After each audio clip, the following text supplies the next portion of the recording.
Hi, everyone. This is Rohit from Lifestyle Mastery, and today I'm excited to have Taylor Nieman, who's the founder of Toucan, which is a new language, a Chrome extension, which helps you learn language while browsing the web. Taylor had earlier worked with Fair, Headspace, Science, and has done a bachelor's in business from Cornell. Welcome to the show, Taylor. Thank you so much for having me. I'm super excited to be here. Awesome. So you have a very interesting journey. You went to Cornell and then you worked into startups that own business development partnerships. Just like I've had this journey. But what got you interested to get into this crazy world of startups? Yes, the very crazy world of tech and startups. I always had so many ideas of businesses I wanted to build, products I wanted to use. And I just naturally, when I was in college, gravitated towards tech and really oh, I can use engineering and teach myself how to code to build products that I want to have them myself. And why I was attracted to tech, because I realized I needed to learn first before I could really jump off to build my own companies. And I wanted to be at the ground level at some of the best consumer tech companies in Los Angeles to soak up as much knowledge as possible and also give back value to the companies I was working for too. Got it. And how did you get your first break in business development and partnerships? And did that role of partnerships and business development really help you reach your goal today? Yes. So my first real role in tech was working at Headspace. I That's where I met one of my now founders too, Brandon Dietz. He was really leading product over there. And we got in at the ground floor at Headspace. We were some of the earliest employees there. And why I decided to work in partnerships and business development is because when you're there that early, that role is very general. Like you are touching all parts of the business, just all hands on deck. And I saw that as the most opportune way to soak up knowledge, see what being in a high growth tech company is like, especially if I wanted to do that myself one day on the founder side. And what was really interesting there is that my specialty within growth was not on the paid acquisition side. What I built my career off of is how do I scale these high growth tech companies without paid acquisition, right? With partnerships or new business units and verticals. And I was really able to build that muscle while I was at Headspace, while we were helping them grow and really become like a really great product that people used all across the world and the globe. Got it. And I've been using products like Calm, Headspace, with Duolingo also. But all these products are habit forming experiences. What were your learnings when during Headspace, and how do you build products, and how do some of the founders have built products which are habit forming experiences? Yeah, so it's very interesting that you pointed this out because a lot of the companies we worked at were habit forming companies. And that was one of the key insights that we had for Toucan because we saw firsthand how hard it was to even steal 10 minutes of people's time because everyone is so busy. And when you try to steal time from people's day, you're not just competing against friends, family, work, and school, but also Netflix, Spotify, TikTok, Clubhouse, Headspace, and everything and anything. And so, with all of our learnings, building those habit forming companies and using all of the techniques that you do within a product, we decided with Toucan, we actually didn't want to play that game. And instead, we wanted to intentionally layer on top of existing behaviors to meet people where they already are throughout the flow of their day. And that's how we landed on a browser extension as our first product vertical. Yeah, no, I think that is very interesting that you build it over Chrome extension. And what is the easy way to build habits? Is it true it takes 21 days or 90 days to build habits? If somebody wants to learn language, uh, or over time period. Yeah, so one of the key techniques we used while we were at Headspace was trying to pair it with another activity that you already do every day. So if you brush your teeth in the morning, which hopefully everyone does, naturally then right after you're brushing your teeth, you're going to sit down to meditate or however you meditate yourself. So then you're pairing an existing activity with that new one to integrate it better into your life. But it is really hard to do. And the people that do it consistently are then better set up to have that habit within their life long term. Got it. And Duolingo and Calm are great apps, but it's difficult to stick to Duolingo and Calm, and and a lot of these courses are not even completed. Especially when it comes to Duolingo and Calm, it's difficult to stick uh, through the length of the course. So why is it so difficult to stick on to these courses? Does somebody really need to have those internal drive to learn a language to complete the entire course, or what are your thoughts on that? Yeah, so I think everyone has really good intentions starting out, right? Right, Even right, if you just think about it's the new year in January, you have a new year resolution, you want to start going to the gym, right? right. And you go to the gym in January, you'll see that it's packed. So many people are there. But then by the time February comes, not that many people are going anymore that you notice as you look around. Like even with the best of intentions and the highest drive, we're not necessarily setting people up for success right now. Like the highest drive people, maybe 1%. But then there's the remaining 99% of us that really have good intentions, but can't find that time to do it every single day, but really do want to. And so with Toucan, we're trying to really solve that time piece because we know how hard it is to build that into your everyday routine. Got it. And I happen to see that Toucan was one of the top five uh, uh, apps on Product Hunt.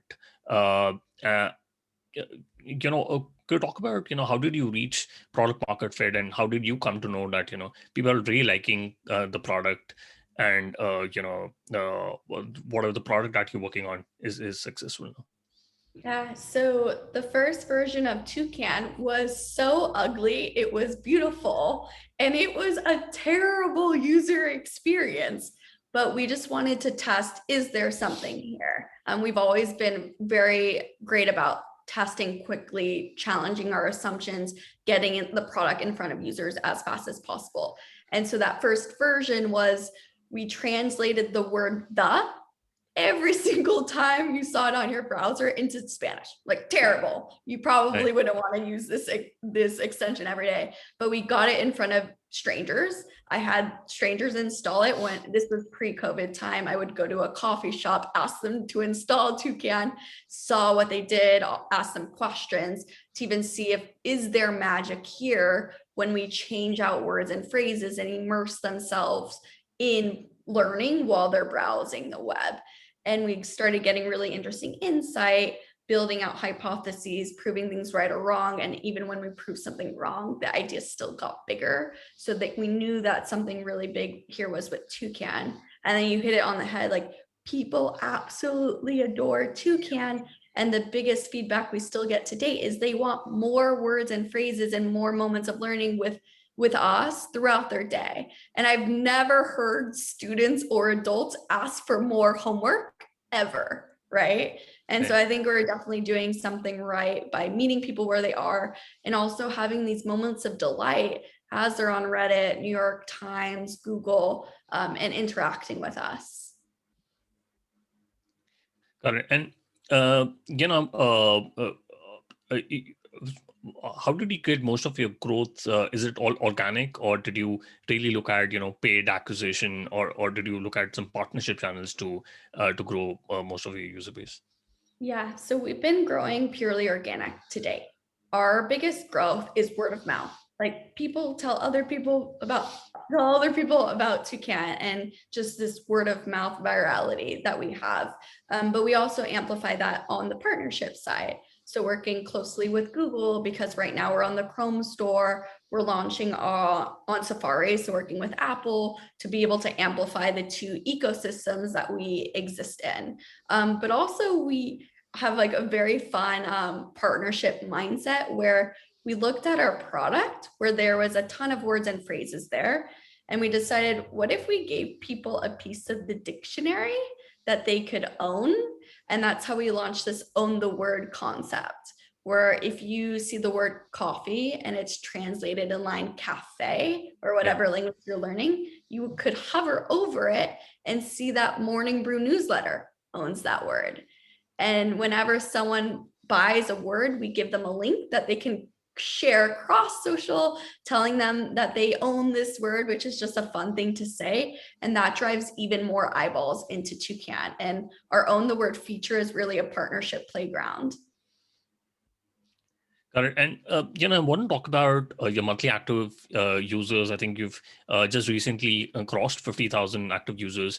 What are some of the strategies that you use to get your first 1,000 active users? And and could you talk more about your some of the active monthly active users you have on the platform right now?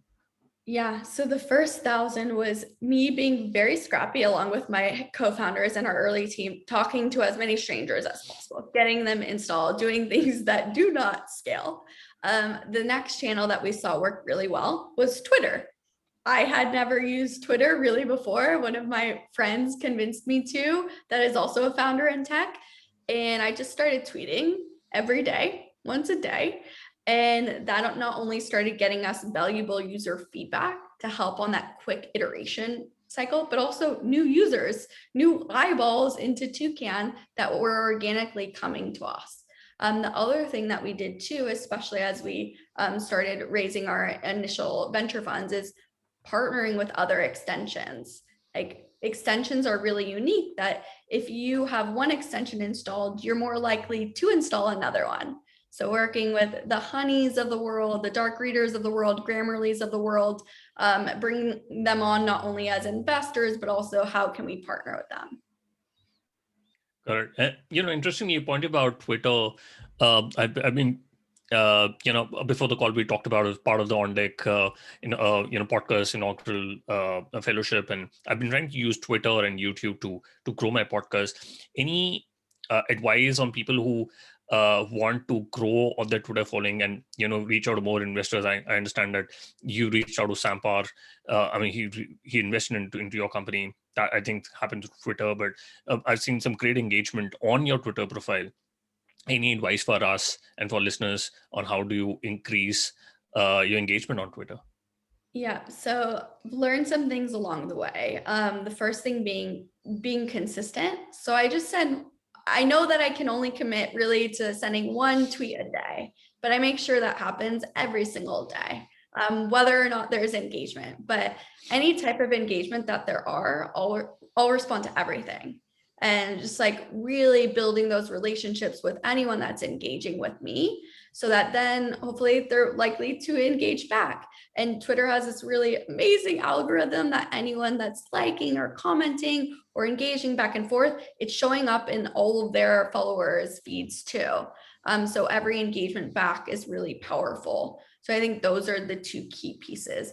But you're right, like it's so powerful. That's how Sampar found us and then became an investor from the hustle. Also, it's how Baron Davis, who's a two-time NBA All-Star, found out about Toucan. Like I didn't know Baron, but he found out about Toucan, tweeted about us.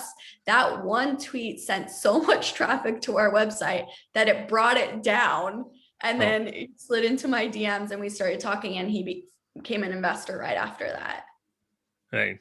No, I think that's so interesting. And you also had a lot of other funding, especially from GSU Ventures, Wonder Ventures, Golden Ventures, White Lies Ventures, and other strategic angel ventures.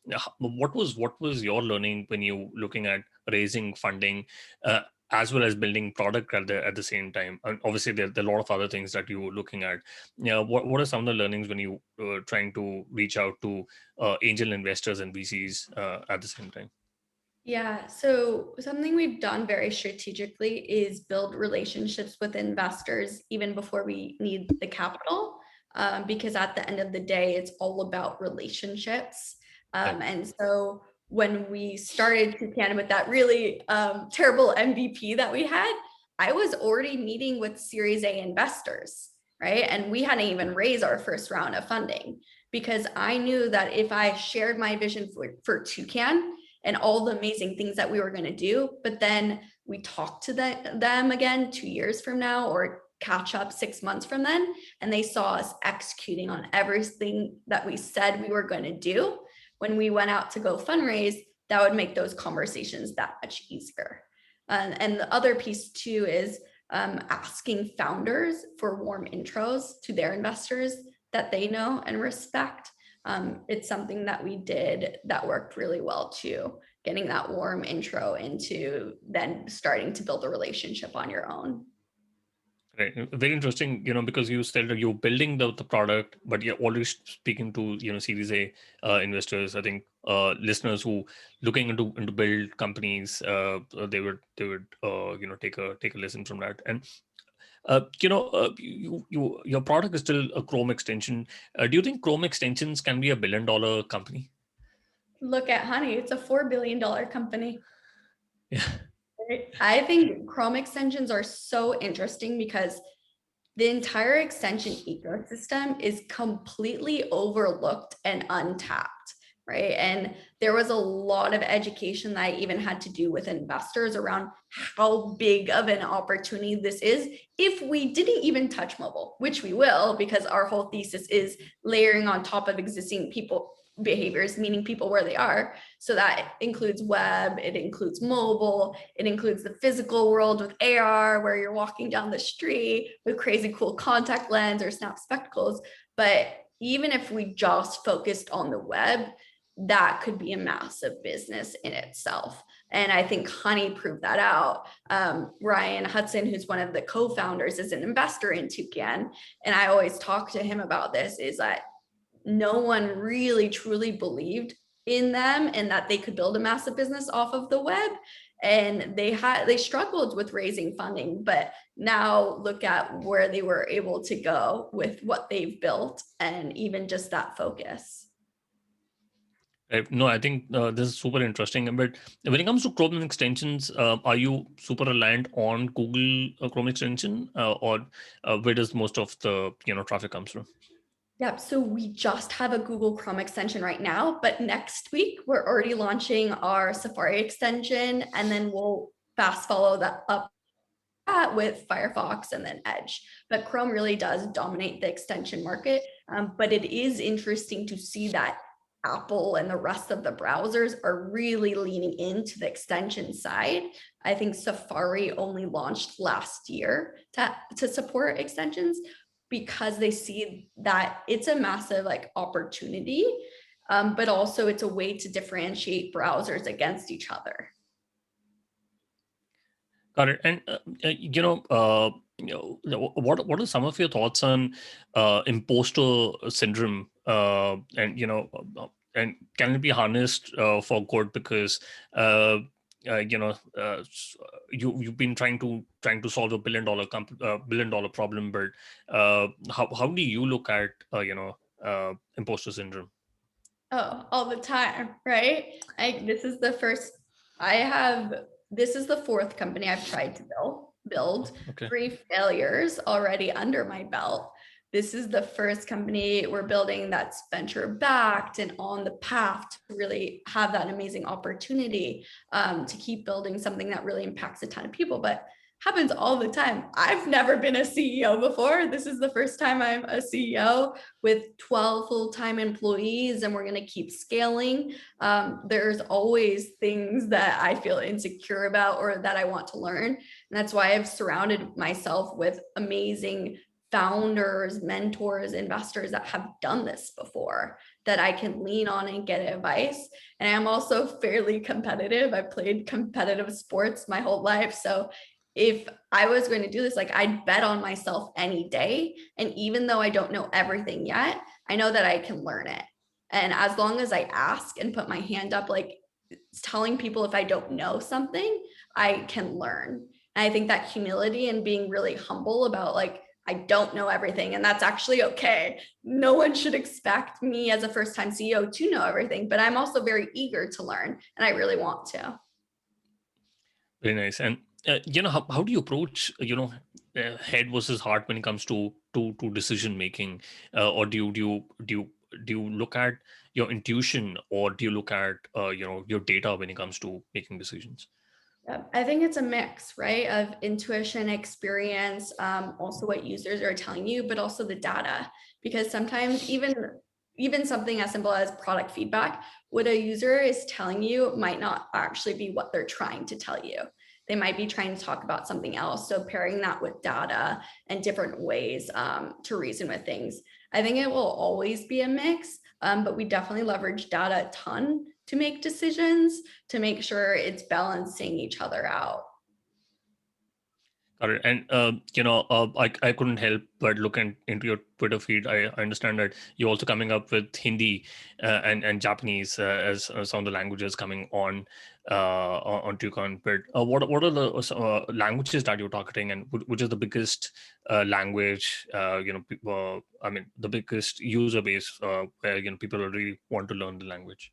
Yeah, so we support 7 languages right now. We have Spanish, Portuguese, French, German, Italian, Korean, and we just launched Japanese.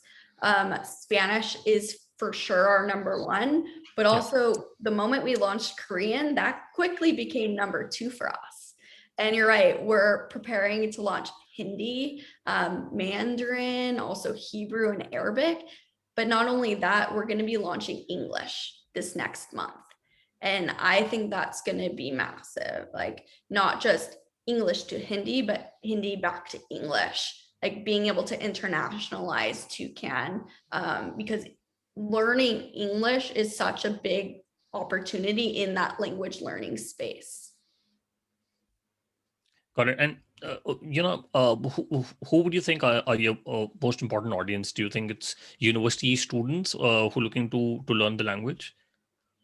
So the way we look at our core audiences, it's split. Half of our audience are students. So think high school students, college students. They are taking time out of their day to learn. So they might have a class, they might be using mobile apps, whatever that might be. And Toucan is a tool that they're using to accelerate all of that learning, make sure it's reinforced, make sure they're continuing to learn on and on. Then the other half of our audience are full-time professionals in front of their computers all the time. They do not take time out of their day to learn. Like they might have bought a book, but it sits on the shelf. They might have downloaded apps. They never open them. And Toucan is the only tool that they are using to learn and to learn every single day, which is too really interesting to think from a ripple effect standpoint. Like with most of our users on that audience segment, we're the only thing that they're using to learn new things. And I wanted to know how do you look at your retention metrics, and or what is most important success metric for you? Is it how many people have used your product and been daily active, or what's your North Star metric, if I may Yeah. ask?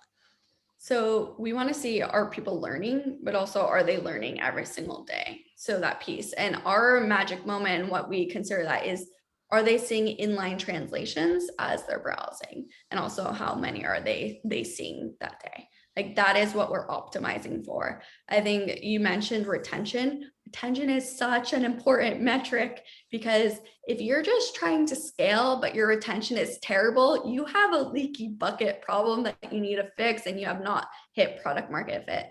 What's really cool about Toucan is our retention metrics are world-class. Like day 7 retention for our users is already over 80%.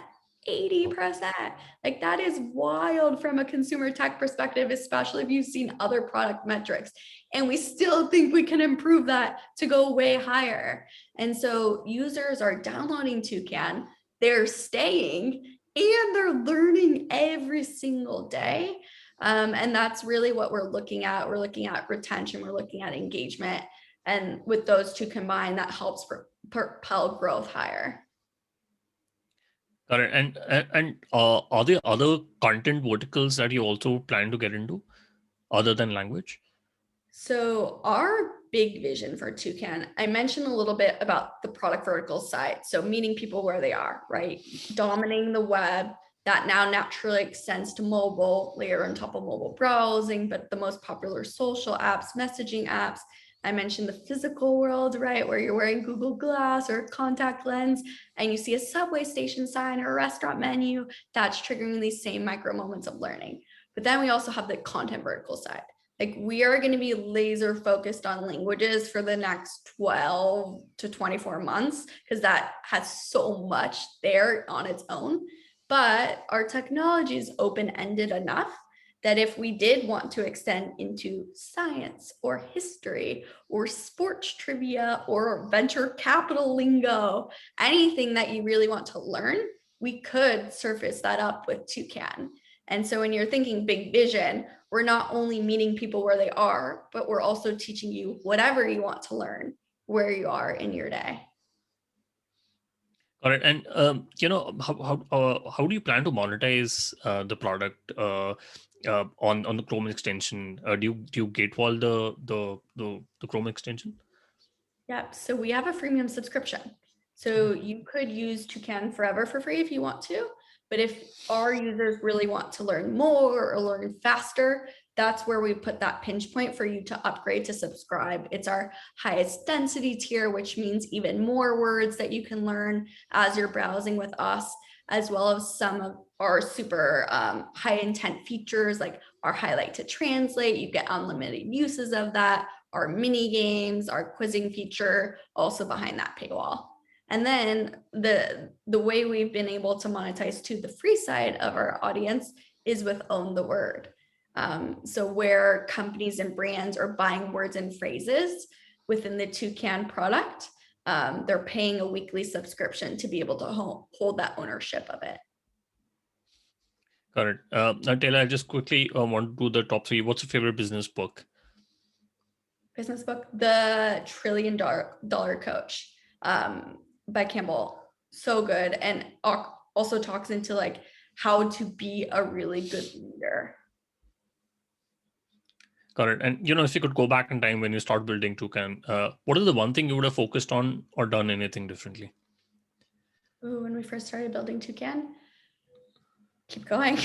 I think it might actually go with the imposter syndrome, right? Like, don't doubt yourself. Like we were on to something really amazing. And we kept going, but those moments of doubts you have as a founder are like really hard because you're building your passion project that you believe in so much. And when you start exposing to the world what that is, there's going to be positive and negative feedback. And that's okay. Like the criticism is good too. It all only makes you become a better founder, but also build a better product. All right. And do you have any favorite online tools? Example, Gmail, Slack, Zoom. Those are classics. Yes, Grammarly. Use Grammarly all the time. Saves me a ton of spelling errors and also grammar errors when I'm typing out emails. Got it. And I got another one for you because you've been into partnership and business development. Any advice for me and people like me who've been on the business side, and how do you go to the product side and start building companies? What are some of your lessons on how do you start building and coding product? Yeah. So two things there. One, just like download and play with as many products as you can. Like even the non-brand name products, like see what other people are doing, what's working, what's not working, because there's really interesting things that people like build that not ever like really go to mass market, but there can be interesting inspiration that you take from there and just get your brain jogging on interesting product ideas too.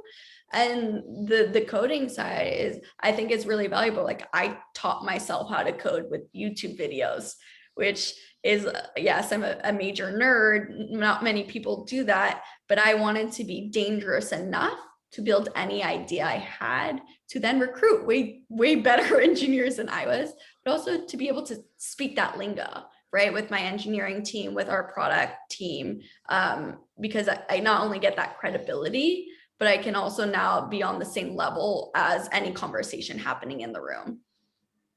I think that is very insightful. Now, Taylor, what is the best way people can reach out to you and know more about Toucan?